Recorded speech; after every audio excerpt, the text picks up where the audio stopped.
Olá, tudo bem? Bem-vindos a mais um vídeo. Voltei aqui para o Uruguai, então a gente volta a gravar normalmente. E essa semana a gente vai fazer a lição de número 7, oração na prática. E eu pensei em fazer da mesma forma como eu fiz quando passei a lição aí sobre a Bíblia, e a gente faz um 5W1H, e aí a gente vai discutindo. Para quem não esteve, 5W1H é uma ferramenta comum corporativa, né? Que são os 5 Ws do inglês: what, when, where, why e who. E o H é de how, ou seja, o que, quem, quando, como, por quê. E eu esqueci de algum que eu esqueci de falar, mas basicamente é isso. A gente vai passando por um e a gente vai passando.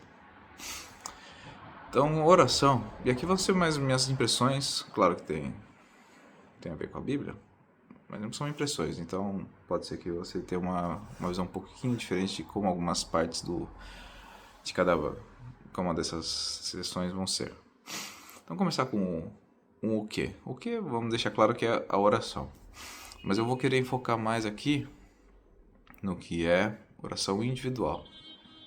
Porque oração vai ter as suas várias variantes de ser oração individual, oração em pequeno grupo, oração no modo geral, assim, de congregação. Mas hoje eu quero focar mais no que seria a sua oração com Deus, você e Ele. Já que a gente está falando mais de um relacionamento no trimestre, vamos focar nessa, tá bom? Então, quem é você e Deus? Então, o que? Oração, quem, você e Deus. Vamos colocar dessa forma. Vamos falar de quando. E quando começa já a ser um tema mais polêmico, né? Porque quando você olha para Paulo vai escrever lá em Tessalonicenses, orai sem cessar. E aí você olha para sua vida prática e pensa, não parece muito prático, né? Porque como é que você vai fazer isso na sua vida? Você vai ficar de olho fechado 100% do dia? Não funciona muito bem. Então vamos dividir em duas sessões de como isso poderia funcionar. Número 1 seria muito mais semelhante a como os islâmicos fazem. O Google agora está me mostrando fotos minhas de 10 anos atrás quando eu estava no Marrocos. E é engraçado que num país islâmico, você está lá de boa, você não sabe nada, né? Você é um estrangeiro. E no Brasil a gente não tem muito contato com o islâmico de fato. Mas nos horários específicos do dia, soa-se som de uns alto-falantes que tem ao longo da cidade, que é um som lá de uma música árabe, não sei como que se poderia descrever. E aí é o momento que eles param e oram. Então são, acho que 3 momentos no dia, 4, não sei. Mas pra você que não sabe de nada, do nada toca uma música alta, todo mundo para e ora. E talvez seja algo que a gente possa aprender com eles, né? Essa disciplina de você ter horários com Deus para orações que você possa fazer com Ele de maneira mais programada. Mas você percebe que, baseado na lição da semana passada, é muito parecido com o que Daniel fazia, né? O Daniel orava 3 vezes ao dia, provavelmente não porque ele orava só 3 vezes, né? Parece que seria contraditório ao que Paulo fala. Mas aí vai ser essa parte de Paulo. Mas então essas 3 vezes seriam vezes mais para você ter um horário com Deus. Se você vai orar por 30 segundos, 1 minuto, 3 horas, ter momentos. Esse é o ponto primário dessa parte. A outra parte são a parte que é orar sem cessar.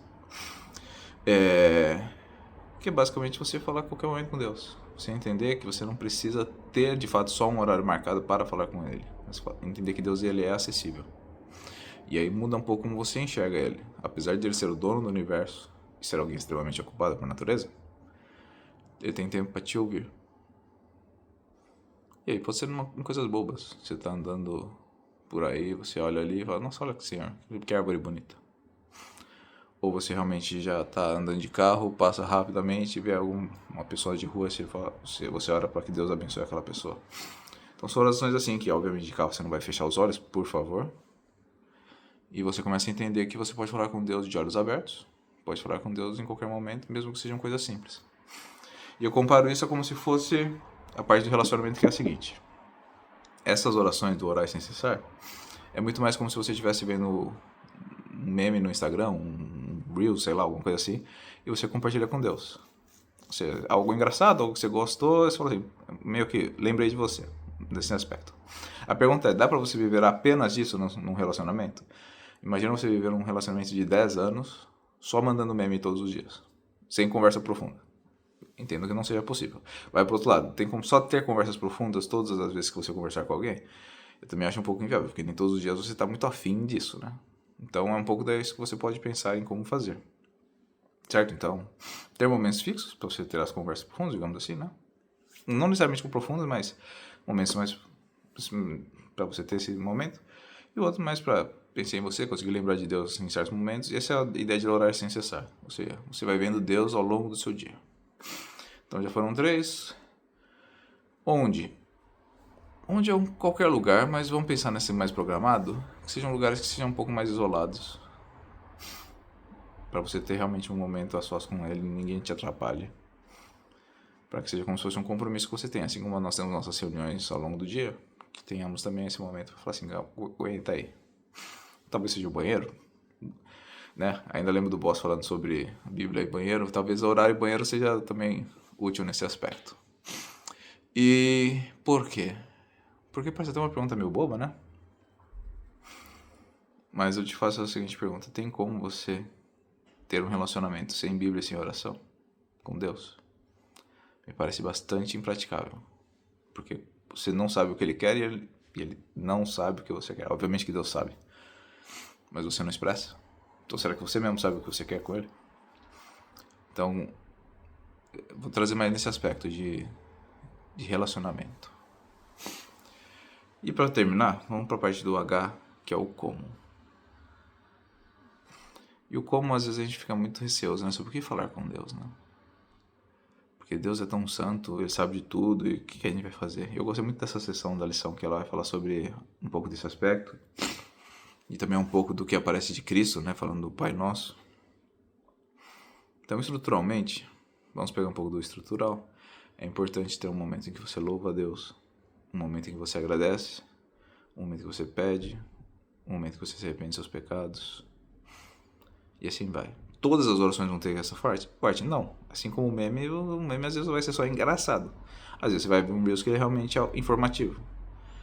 Mas os momentos talvez que você tenha mais tempo com ele, e principalmente as orações de início e final de dia, que você tenha esse momento para você refletir com ele e ter bons momentos para você poder pedir e agradecer o que ele já fez por você.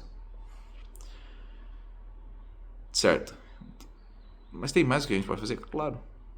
E aqui entra talvez o ponto principal. Porque às vezes parece que... minhas orações são curtas. Tudo bem. O ponto não é se a oração é simplesmente longa ou curta. O importante é se a oração tem qualidade ou não.